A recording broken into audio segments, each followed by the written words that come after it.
한 절씩 돌아가며 교독하겠습니다. 형제들아, 어르신 되시는 동포 여러분, 이제 내가 해명하는 것을 잘 들어주시기 바랍니다.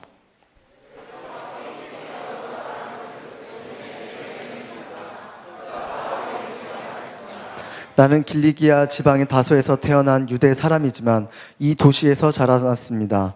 나는 가말리엘의 지도 가운데 우리 조상들의 율법으로 엄격한 훈련을 받았고 오늘 여기 모인 여러분 못지않게 하나님께 대한 열심이 있었습니다.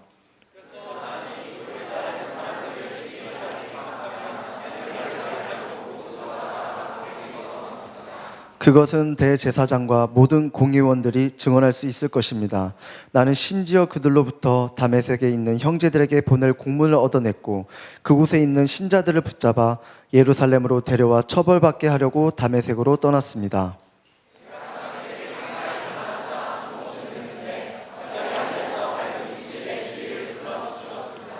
내가 땅에 풀썩 쓰러졌는데 한 음성이 내게 말씀하시는 것이 들렸습니다.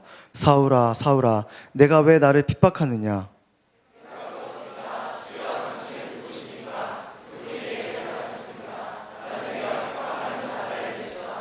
나와 함께 있는 사람들은 빛을 보았지만 내게 말씀하시는 분의 음성은 알아듣지 못했습니다.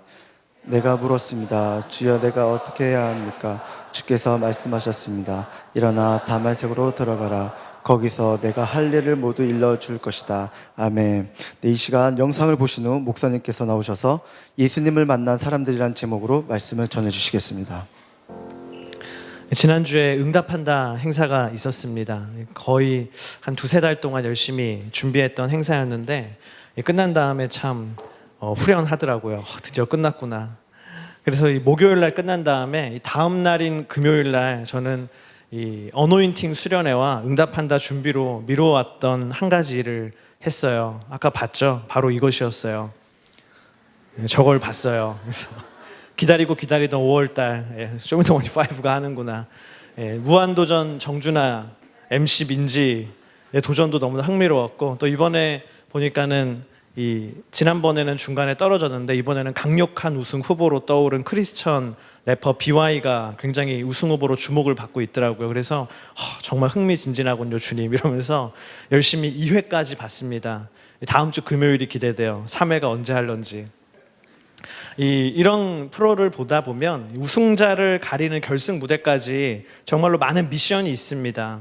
수많은 미션들을 통과해야지 우승을 할 수 있죠. 그런데 그 미션 중에 제가 감히 결승까지 있을 미션 중에 한 가지를 예상해서 맞춰보면 분명히 이 미션 주제 중에 이런 게 있을 거예요.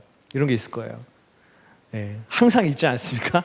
항상 이 오디션 프로그램 보면 마이 스토리 없었던 오디션 프로그램이 거의 없었던 것 같아요. 당신의 이야기를 음악으로 표현해봐라. 가사로 표현해봐라. 왜 그럴까? 그 이유는 바로 이 세상에 있는 수많은 이야기들 가운데 나의 내면에서부터 흘러나오는 나의 이야기만큼 진실되고 강력한 이야기가 없기 때문입니다. 그래서 사람들이 마이 스토리를 듣기 원하고 마이 스토리를 얘기하기 원하고 노래하기 원하는 것이죠. 여러분 오늘 말씀 가운데도요 마이 스토리가 있어요. 이 베드로가 아니죠, 바울이죠. 바울의 이 마이 스토리가 오늘 말씀 가운데 나옵니다. 우리 첫 번째 한번 따라합시다. 마이 스토리에서 히즈 스토리로. 오늘 말씀 가운데 바울은 예루살렘 성전에서 수많은 유대인들에게 둘러싸여서 매를 맞죠. 오늘 말씀이 시작되기 전의 장면입니다. 바울이 수많은 유대인들에게 둘러싸여서 몰매를 맞고 공격을 당하고 있었어요. 유대인들의 폭동을 감지한 로마 군인들이 출동해서 바울을 그곳에 가까스로 빼오죠. 이 사람 때문에 이 폭동이 났구나 하면서 이 원인을 제거해야겠다 해서 바울을 끄집어 냅니다. 그리고 그를 쇠사슬로 결박해서 데리고 가는데 군대, 병영으로 데리고 가는데 너무 사람들의 공격이 많은 겁니다. 그래서 이대로 갈 수가 없겠구나 해서 둘러매라 해가지고 바울을 이렇게 둘러매요. 누에고치처럼 둘러매고 나오고 있었어요. 들어서.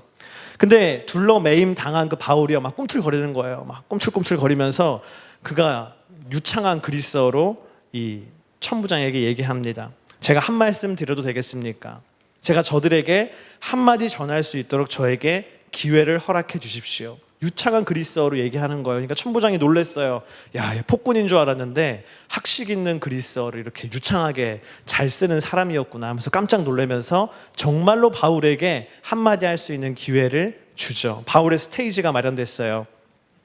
드디어 바울은 수많은 유대인들 앞에서 말을 할 수 있게 됐습니다.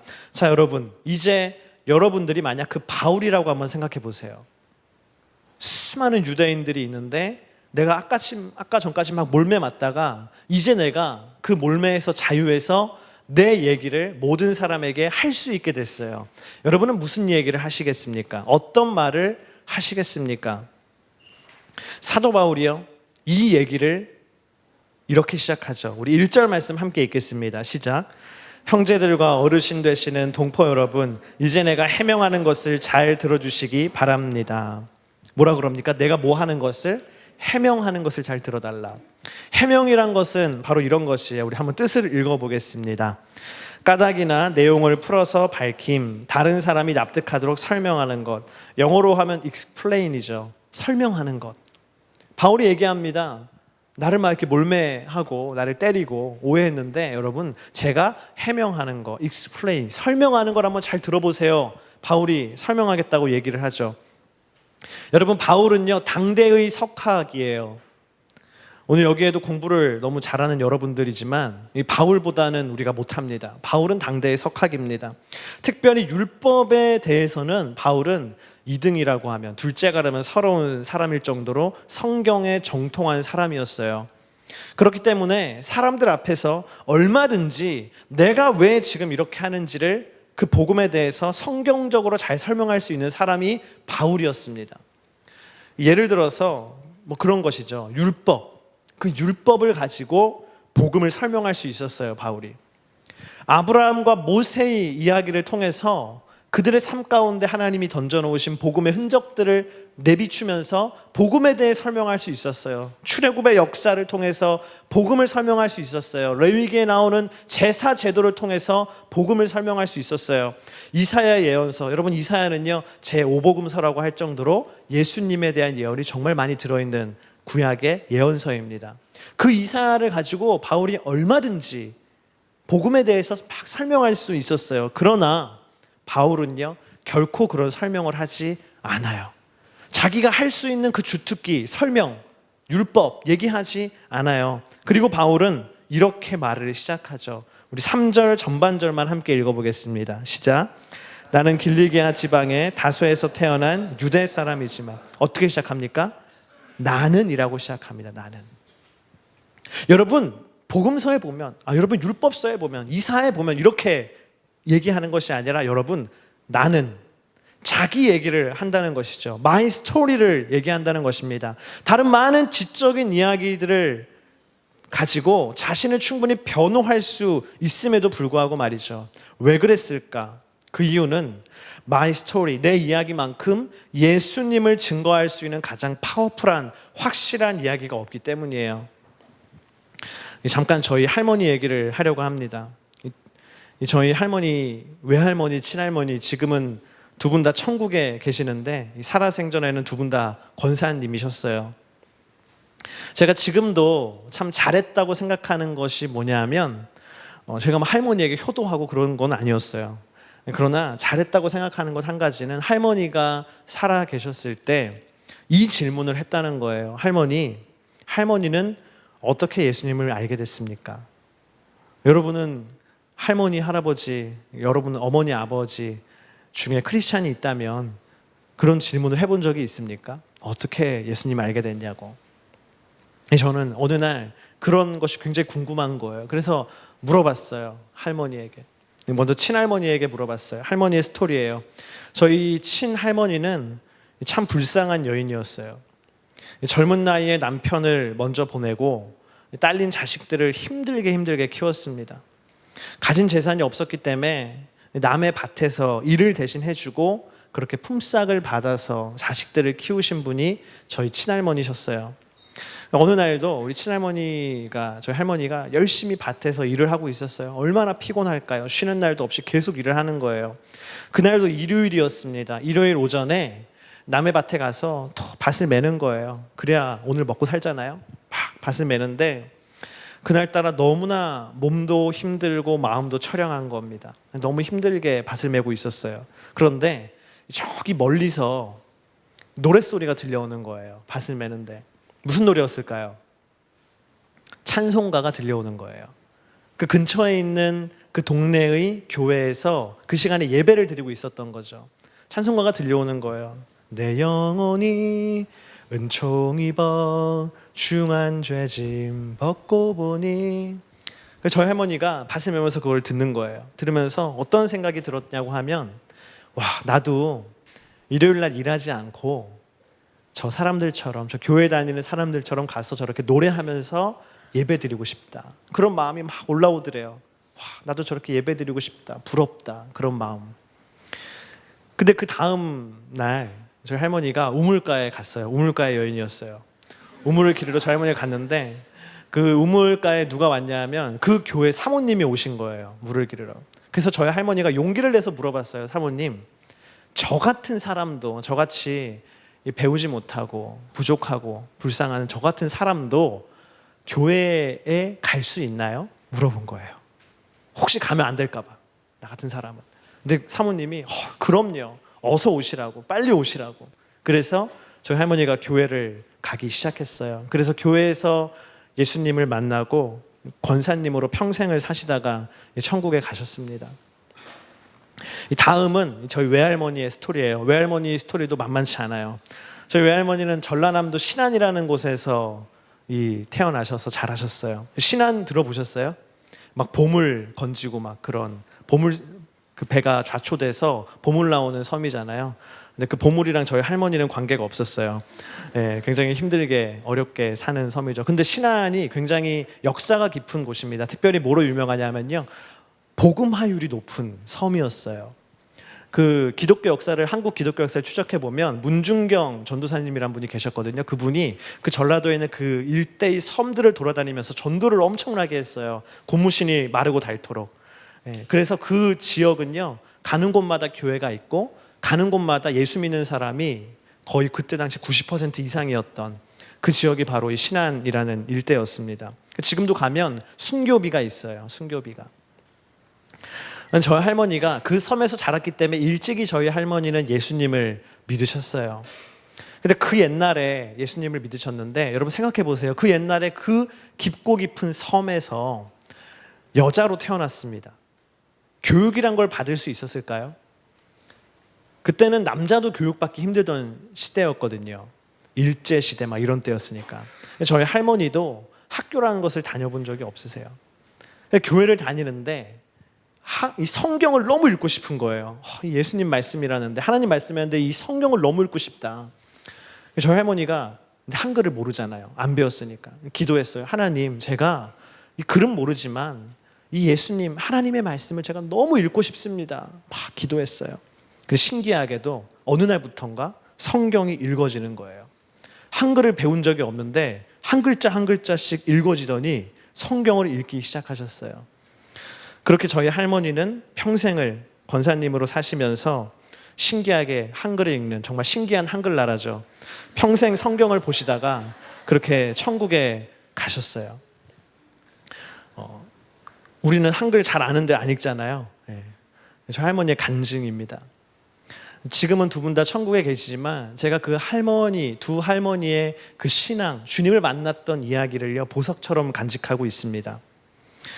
두 분의 할머니는 저에게 교리를 가르쳐 준 것이 아니죠. 두 분의 할머니는 저에게 신앙의 명제를 가르쳐 준 것이 아닙니다. 손자야, 이렇게 살아야 주님을 잘 믿는 것이다. 그런 얘기 한 번도 하신 적이 없으세요. 그저 하나님을 만나고 경험한 my story, 자신의 이야기를 저에게 해주셨는데 그것이 제 신앙에 엄청나게 큰 영향을 미쳤다는 겁니다. 여러분, 예수님에 대해서, 기독교에 대해서 당신이 얼마든지 설명할 수 있겠죠. 기독교 변증도 여러분이 할 수 있겠죠. 그러나 여러분, 설명이 가장 능력이 있는 이야기입니까? 논리가 가장 능력 있는 이야기입니까? 그렇지 않습니다. 설명하고 변증하는 것은 단지 사람들이 예수님을 만날 때 가운데 놓여있는 그 장애물을 치워줄 수도 있는 가능성이죠.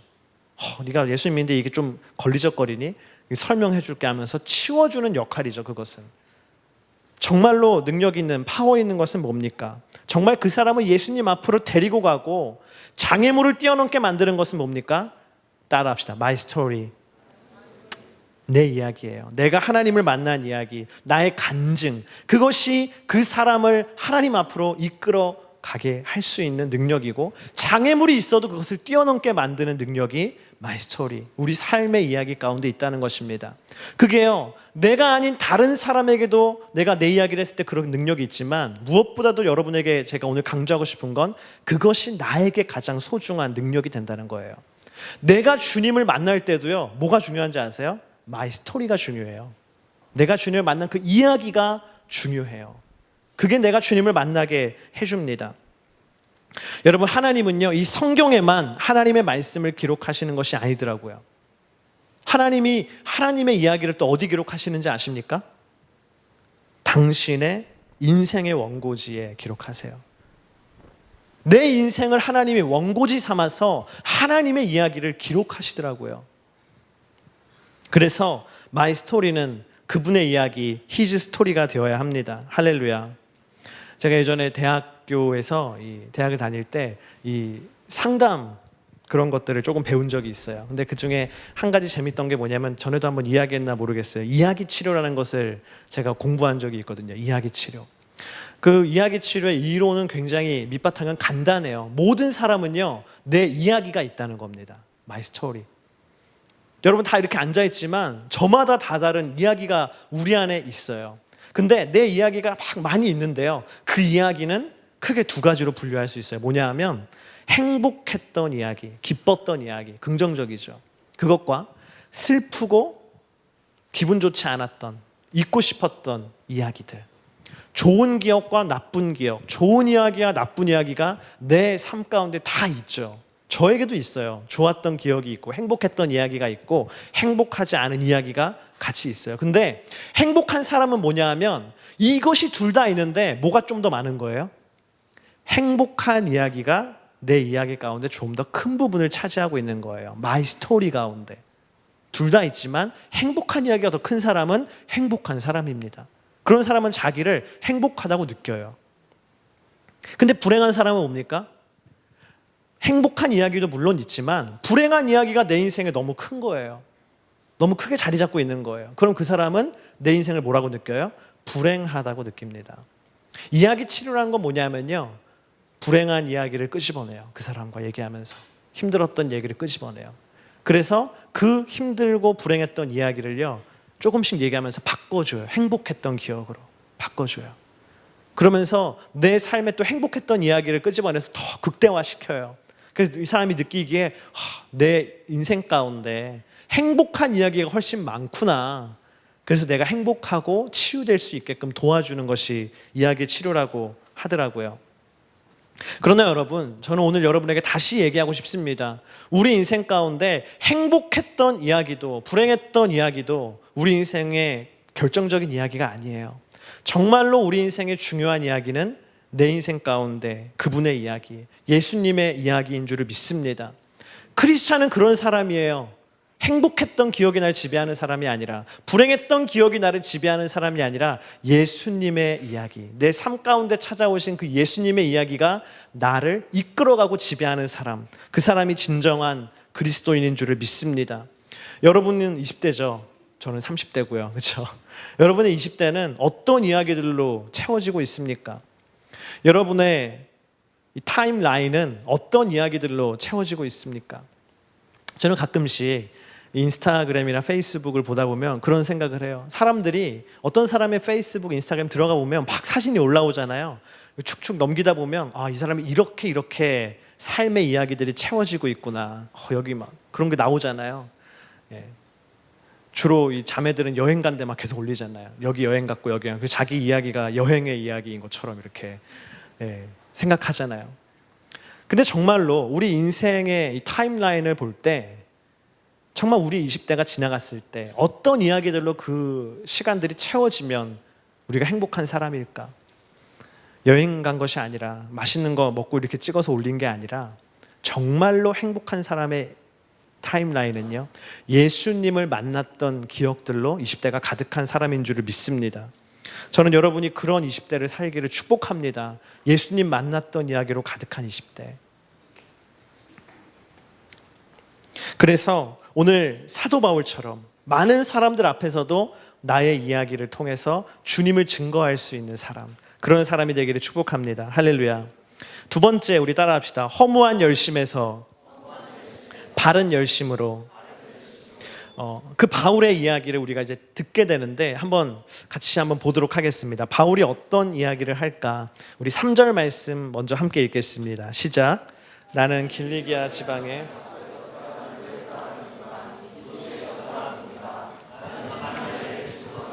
우리 조상들의 율법으로 엄격한 훈련을 받았고 오늘 여기 모인 여러분 못지않게 하나님께 대한 열심이 있었습니다. 바울이요, 자기의 지난 날을 이렇게 3절과 같이 간단하게 요약했어요. 여러분, 바울의 이 지난 날을요, 한마디로 요약하면 뭔지 아세요? 저는 이렇게 얘기하고 싶어요. 한번 따라합시다. 열심히, 부지런히 살았던 인생. 바울은 열심히 그리고 부지런히 살았던 사람이에요. 바울이 자기의 출생부터 얘기하죠. 어디서 태어났대요? 길리기아 지방의 다소라는 도시에서 태어났다고 합니다. 제가 한번 가봤어요. 다소에 갈 기회가 있어서 갔어요. 가니까 바울의 생가라고 돼 있는 곳이 있더라고요. 그래서 갔어요. 바울의 생가. 입장료를 받았던 것 같아요. 바울 식구도 아닌 것 같은데 받더라고요. 갔더니 집이 어땠을까요? 집이 좋았을까요? 나빴을까요? 좋더라고요. 집이 좋아요. 막 정원도 있고 집안에 뭐 우물도 있고 집이 좋더라고요. 그래서 바울은 그 다소라는 아주 좋은 도시거든요. 다소가 다소 좋은 도시인데 네. 사랑합니다. 네. 잊어주세요. 네. 네. 그 다소 좋은 도시에서 태어난 사람이에요. 빨리 딴 얘기를 해야지. 근데 바울이 얘기하잖아요. 어디서 자랐대요? 이 도시에서 자랐다. 바울은 다소에서 자랐지만 다소에서 태어났지만 다소에서 자라지 않고요. 이 유대의 예루살렘으로 가서 자랐어요. 그 왜 예루살렘으로 가서 자랐냐? 좋은 도시 두고. 왜냐하면 그 예루살렘에서 율법에 대한 교육과 훈련을 매우 엄격하고 철저하게 받기 위해서였던 것이죠. 그래서 바울은 결국 가말리엘이라고 하는 당대의 최고라고 할 수 있는 랍비의 제자가 돼서 그 밑에서 율법에 대해서 배우는 실력파, 지성인이 되었죠. 오늘날로 제가 한번 바울의 삶을 생각해 봤어요. 어떤 사람일까? 이런 것 같아요. 오늘날로 치면 조기 유학을 한 거죠. 바울은 자기가 태어났던 도시에서 떠나서 공부할 곳으로 조기 유학을 가서 조기 유학 가서 막 이렇게 농땡이 치고 막 그런 게 아니라 정말 부지런히 열심히 공부해서 세계적인 대학을 세계적인 교수 밑에서 졸업한 인재였던 것이죠. 바울은 이런 열정적인 자신이 정말 부지런히 열심히 살았던 인생을 하나님께 대한 열심이다라고 표현했어요. 오늘 말씀해 보면 우리 따라합시다. 하나님께 대한 열심. 내가 하나님을 위해서 열심히 내가 살아야지 하면서 바울이 어릴 때부터 그렇게 열심히 성실하게 공부해서 그 공부로 해서 지성인이 된 것이죠. 하나님을 위해서 열심히 산다고 산 것입니다. 그래서 열심을 내되 이런 열심까지 냈다고 얘기해요. 우리 4절 5절 말씀 함께 읽겠습니다. 시작. 그래서 나는 이 도를 따르는 사람들을 죽이기까지 핍박하며 남녀를 가리지 않고 모두 잡아다가 감옥에 집어넣었습니다. 그것은 대제사장과 모든 공회원들이 증언할 수 있는 것입니다. 나는 심지어 그들로부터 다메섹에 있는 형제들에게 보낼 공문을 얻어냈고 그곳에 있는 신자들을 붙잡아 예루살렘으로 데려와 처벌받게 하려고 다메섹으로 떠났습니다. 바울이 어느 정도까지 하나님을 위해 열심을 냈다 그래요? 예수 믿는 사람이라고 하면 다 잡아서 감옥에 가두고 돌로 쳐서 죽이고 우리 동네에서도 이거 하는 거 썽에 안 차가지고 저 멀리 다마스커스, 다메섹까지 가서 예수 믿는 사람 잡아오려고 갔던 사람, 그 정도로 내가 하나님을 위해서 열심을 냈다라고 착각했던 것이죠. 열심히 살았고 성실하게 살았고 놀지 않고 정말 힘들게 살았는데 부지런히 살았는데 그것이 과연 맞는 것이었는가? 이런 얘기가 있습니다. 마차로 여행하는 한 사람이 있었어요. 그 사람이 마차로 열심히 여행을 하다가 도중에 잠깐 쉬었습니다. 말도 좀 쉴 겸 쉬었는데 사람들이 막 이렇게 지나가다가 물어보는 거예요. 선생님, 그 마차로 어디까지 가십니까? 이 사람이 대답하기를, 예, 제가 지금 초나라로 가고 있습니다. 초나라로 가고 있습니다. 사람들이 깜짝 놀라는 거예요. 네? 초나라요? 초나라는 남쪽이에요. 지금 당신은 북쪽으로 가고 있습니다. 빨리 돌리세요. 그렇게 얘기하는 거예요. 이 사람이 이렇게 얘기해서 괜찮아요. 이 말 보이시죠? 말이 굉장히 빠릅니다. 괜찮아요. 가던 길로 갈 거예요. 아니, 무슨 말이에요? 지금 반대로 가고 있다니까요. 걱정하지 마십시오. 제가 이래 좀 여행이 좀 길어질 수는 있겠죠. 그랬기 대비해서 제가 여비도 넉넉하게 갖고 왔어요. 괜찮아요. 걱정하지 마세요. 아니, 지금 무슨 말 하는 겁니까? 반대로 가고 있다니까요. 걱정하지 마세요. 제 마부가요, 이래봐도 실력이 굉장히 좋습니다. 말도 잘 다룰 줄 알고 아주 훌륭한 솜씨를 가지고 있어요. 걱정하지 마십시오.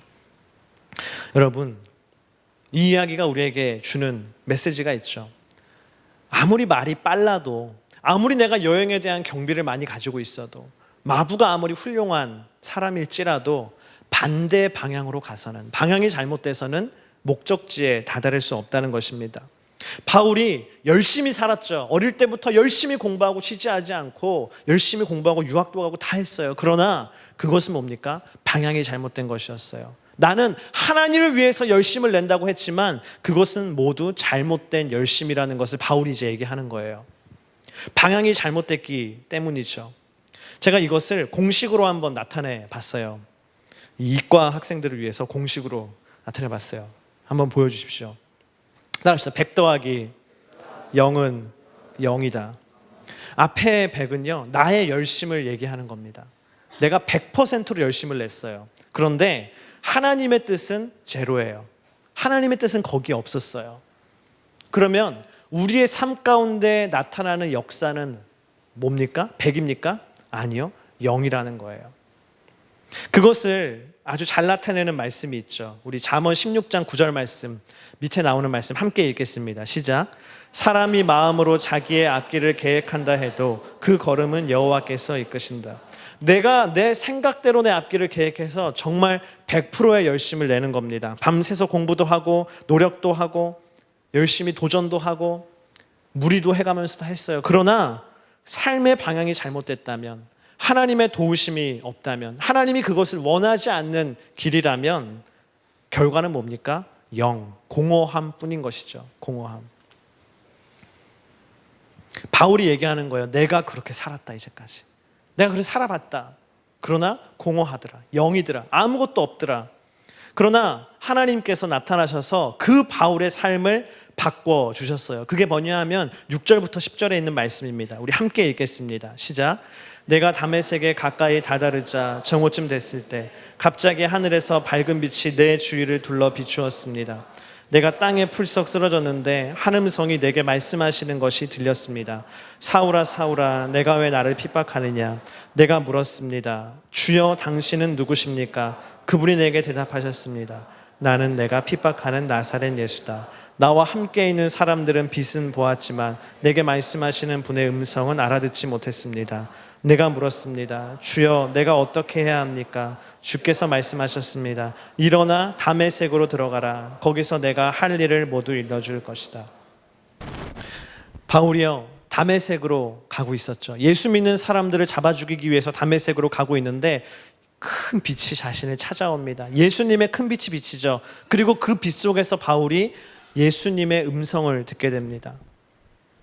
사울아 사울아 내가 왜 나를 핍박하느냐. 누구십니까? 나는 내가 핍박하는 나사렛 예수다. 예수님의 음성을 듣게 돼요. 그리고 나서 바울이요 그 자리에서 주님을 경험하고 그가 회심하게 됩니다. 내가 잘못 살았구나. 그런 다음에 바울이 무엇을 물어봅니까? 바로 이어서 주여 내가 어떻게 해야 합니까? 주님 제가 어떻게 해야 됩니까? 제가 이제까지 제 삶의 뜻대로 제 생각대로 하나님을 위해 산다고 하면서 열심히 살아왔어요. 그런데 이제 제가 주님께 물어봅니다. 주님 이제 저는 어떻게 해야 합니까? 주님이 원하시는 것이 무엇입니까?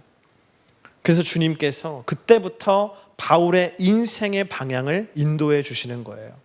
하나님이 원하시는 길로. 그래서 그의 삶의 공식이 이제 이렇게 바뀌게 됐어요. 따라합시다. 100 더하기 100은 100이다. 앞에 있는 100은 뭐예요? 이제 내가 열심히 또 살아요. 그전처럼. 그런데 이 100은 좀 달라요. 하나님이 원하시는 방향대로 사는 100이에요. 맞는 방향의 100이에요. 주님의 뜻도 100이에요. 그래, 이 길이다, 바울아.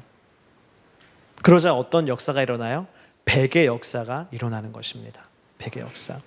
오늘날 우리가요, 수많은 열심을 다하면서 삽니다. 근데 우리가 기억해야 돼요. 그 내가 부리는 모든 열심이 정말 하나님이 원하시는 열심이 맞는가? 하나님이 원하는 것이 맞는가? 그래서 공허함의 0이 아니라 온전함의 100을 이룰 수 있는 것인가? 바울은 이제 이런 열심을 내기 시작했죠. 우리 사도행전 20장 24절입니다. 함께 읽겠습니다. 그러나 내가 달려갈 길과 주 예수께서 내게 주신 사명, 곧 하나님의 은혜의 복음을 증언하는 사명을 다 완성하기 위해서라면 내 생명을 조금도 귀한 것으로 여기지 않습니다. 이게 진짜 바울의 열심히 있는 삶이었죠. 내 사명, 하나님의 뜻, 그 사명을 이루는 삶을 살기 위해서 내 생명조차 조금 더 귀한 것을 여기하지 않은 100의 열심을 한다, 노력을 한다. 여러분, 열심히 사십시오. 할렐루야. 그러나 하나님이 원하시는 뜻대로 열심히 살기를 축복합니다. 막 열심히 산다고 다 온전하게 사는 것이 아니에요. 잘 가고 있는 것이 아니에요. 여러분이 밤을 새워서 매일 공부한다고 해서 그것이 다 잘하고 있는 일이 아닙니다. 하나님이 원하시는 방향으로 100의 삶을 살아야 돼요. 어떤 분은 이렇게 얘기해요. 주님, 제가 주님의 뜻을 어떻게 모르잖아요. 그래서 제가 100의 열심을 내고 싶어도 아무것도 내가 주의 뜻을 모르기 때문에 아무것도 할 수가 없어요. 그래서 할까 말까 막 망설여요. 공부해야 되나 안 해야 되나, 내가 도전해야 되나 안 해야 되나. 하나님이 원하시는 걸 수도 있고 아닐 수도 있는데, 그러면서 아무것도 선택하지 못하는 거죠. 그런데 그런 사람은 아무것도 선택하지 않은 게 아니에요. 뭘 선택한 거예요? 아무것도 하지 않는 걸 선택한 거예요. 아무것도 하지 않는 거. 아무것도 하지 않는 분들이 여기 있죠. 여러분, 당신은 아무것도 하지 않는 걸 선택한 거예요. 0일 수밖에 없어요. 만약에 내가 하나님을 경외하고, 내 마음이 하나님을 경외하고, 내가 내 영광이 아니라 하나님의 영광을 위해서 기도하고 내 모든 일에 동기를 가지고 있다면, 내가 주의 영광을 위해서 하겠습니다, 그 동기를 내가 내 마음속에 굳건하게 가지고만 있다면 무엇이든지 선택하세요. 하나님이 그 가운데 함께 하실 것입니다. 할렐루야. 담대하게 선택하세요. 그 가운데 하나님이 함께 하실 거예요. 마지막입니다. 우리 따라합시다. 자기 사랑에서 이웃 사랑으로. 예수님을 만난 사람은요, 마지막으로 자기 사랑에서 이웃 사랑으로 변화됩니다. 사도행전 22장 1절에 있는 말씀 우리 다시 한번 읽어보도록 하겠습니다. 시작. 형제들과 어르신 되신 동포 여러분, 이제 내가 해명하는 것을 잘 들어주시기 바랍니다. 바울이요, 처음에 이렇게 얘기를 시작했잖아요. 뭐라고요? 형제들과 어르신 되시는 여러분. 형제들. 바울이 방금 전까지 자신을 죽이려고 했던 사람들, 막 때리고 그랬던 사람들에게 뭐라 그래요? 형제들이라 그래요. 가족같이 얘기해요. 형제들. 그런 칭호를 씁니다. 더군다나 지금요, 바울이 멋지게 막 스테이지에서 얘기하는 게 아니에요. 피를 철철 흘리면서 여기저기 몸이 다 멍들고 상처 입고 망신창이가 돼서 그 사람들한테 얘기하는데, 나 피 흘리게 한 사람들한테 뭐라 그래요? 형제들이라고 얘기합니다. 여러분은 그럴 수 있습니까? 바울이 왜 그렇게 했을까요? 왜냐하면 바울은요, 자기 민족을 사랑하게 됐기 때문이에요. 날 때릴지라도 난 그들을 사랑해. My people. 헤르만 헤세라는 사람이 있죠. 이 사람이 여러 이야기를 썼죠. 근데 이 단편 중에 이런 이야기가 있어요. 잘 들어보세요. 한 마을에 이 아이가 태어났어요. 아들이 태어났어요. 근데 그때 요정이 나타나서 산모에게 얘기했어요. 이 아이를 위해서 한 가지 소원을 빌면 내가 들어주겠다. 한번 빌어봐라, 너의 아들을 위해서. 이 어머니가 막 고민했어요. 내 아들을 위해서 어떤 소원을 빌까? 군대를 면제시켜달라고 할까? 네, 유학을 보내달라고 할까? 그러다가 이런 소원을 빌었어요. 이 아이가 자라면서 누구에게든지 사랑받는 아이가 되게 해주세요. 이 아이가 가는 곳마다 다 사랑받는 아이가 되게 해주세요. 너무나 멋진 소원이죠. 우리도 빌고 싶은 소원이죠. 그래서 그 소원을 빌었어요. 그래서 오케이, 들어주겠다. 이 아이가 그 소원대로 자라나는데 모든 사람에게 사랑받는 거예요. 어릴 때도 사랑받고 청소년이 돼서 사랑받고 막 사랑받았어요. 그런데 어른이 됐어요. 어른이 돼서도 사랑을 받는 것에 너무 익숙한 거예요. 사랑할 줄을 전혀 몰랐어요. 사랑은 받는데 삶이 행복하지 않아요. 마치 연예인들이 많은 사람에게 사랑을 받지만 공허한 것이 있잖아요. 자기 삶 가운데. 그런 것처럼 행복하지가 않은 거예요. 이 아이가 나중에 중년이 되는데 이제는 삶이 피폐해지기 시작했어요. 너 피폐한 삶을 살아가던 어느 날 요정이 다시 나타났어요. 소원을 다시 빌라고 얘기합니다. 너 소원 하나 들어줄게. 빌어봐. 소원이 무엇이었는지 아세요? 이렇게 그 아이가 얘기했어요. 사랑할 줄 아는 사람이 되게 해주세요. 사랑할 줄 아는 사람. 저는 사랑을 받기만 했지 사랑할 줄은 모릅니다. 그래서 그 아이가 사랑을 하게 됐고 이제는 사랑을 줄 수 있기 때문에 행복한 사람이 됐다고 합니다. 상한 감정의 치유라는 아주 유명한 책을 쓴 데이비드 시멘즈라는 사람이 있죠. 이 사람이요, 참 상처받은 사람들 전문이에요. 상처받고 아픈 심령들 전문으로 상담하고 그런 사람들을 위해서 책을 쓴 사람이 데이비드 시멘스인데 그가 이런 글을 썼어요. 우리 함께 읽어보도록 하겠습니다. 시작. 나는 오랫동안 올바른 신앙을 가졌으면서도 정서적으로 문제가 있는 성도들을 만나 상담하면서 그들이 그렇게 되는 중요한 원인을 두 가지 발견했습니다. 첫째는 그들이 한결같고 무조건적인 하나님의 은혜와 용서를 깨닫지 못해 받아들이지 못하고 누리지 못하기 때문입니다. 둘째는 그 무조건적인 사랑과 용서를 받았으면서도 남에게 베풀지 않기 때문입니다. 이것이 사랑에 실패하는 이유입니다. 시멘스가요, 수많은 사람을 만나면서 이 통계적으로 경험을 얘기하는 거예요. 신앙을 가지고 있는데도 어려움을 겪는 정서적으로 온전치 못한 사람들의 공통적인 특징, 첫 번째는 주님의 그 용서를 받아들이지 못해요. 주님이 이미 나를 사랑하고 용서했다는 것을 받아들이지를 못해요. 그리고 두 번째, 그것을 받아들였다 해도 그것을 전하지 못해요. 사랑하지를 못해요. 사랑은요, 받지 못해서 불행하기도 하지만 사랑을 베풀지 못해서 불행한 법인 것입니다, 여러분.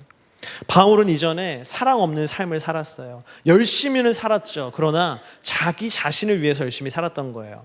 자기 자신의 의를 위해서 열심히 살았던 거예요. 사람들을 그래서 핍박하고 박해하고 살해하기까지 했던 사람이 사도 바울입니다. 그러나 사도 바울이 예수님을 만난 다음에 그의 삶이 변화됐어요. 어떻게 변화됐어요? 사람을 사랑하는 삶으로 변화됐어요. 내 자신의 영광을 위해서가 아니라 다른 사람을 위해서 내가 낮아지기도 하고 내 고집을 꺾기도 하고 내가 생명을 걸기도 하고, 그래서 지금 이 동족들 앞에서도 나를 죽이려는 그 동족들에게 형제여, 어르신들이라고 얘기하면서 복음을 전하고 간증하고 있는 것이죠. 그게 뭡니까? 사도 바울이 예수님을 만난 사람이기 때문에 가능한 것이에요.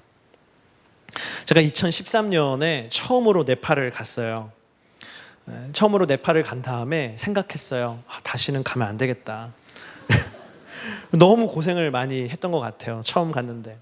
거기서 지금은 뭐 꼬얼프를 가지만 올해는, 그때는 다른 지역을 갔습니다. 다른 선교사님과 갔는데 거기서 고아원 사역을 하시는 한 선교사님 부부를 만났어요. 그 고아원에서 일주일 동안 함께 지내면서 거기서 사역하는 것이 아우니치의 일정이었습니다. 근데 가니까 딴 건 다 너무 좋은데 망고도 많고 아이들도 너무 사랑스럽고 선교사님도 너무 천사 같고 진짜 너무 존경이 막 우러나오는 그런 너무 좋은 분들이었고, 팀워크도 진짜 너무 좋은 거예요. 다 좋았는데 뭐가 힘드냐면 너무 더운 거예요. 너무 덥고 결정적으로 물도 전기도 없는 거예요. 전기 막 펌프 해가지고 쓰거든요. 근데 전기가 이제 쉽게 끊기니까 그 땡볕 더위에서 샤워를 한번 못 하는 거예요. 너무 어려운 거예요. 물론 이번에 아우니치 가는 곳은 더할 나위 없이 좋죠. 물도 나오고 선풍기도 있고 에어컨도 있고. 근데 그 동네는 그렇지 않았거든요. 근데 제가 처음 이제 네팔에 가서 그 경험했었는데 일주일 동안 너무 힘든 거예요. 잠을 자기도 힘들고 피부는 막 다 문드러지는 것 같고 너무 힘든데, 그래서 일주일이 막 빨리 가기만을 기도했어요. 하나님 빨리 시간이 지나가게 해주세요. 일주일이 지났어요. 이제 주님 드디어 이제 오늘 돌아갑니다.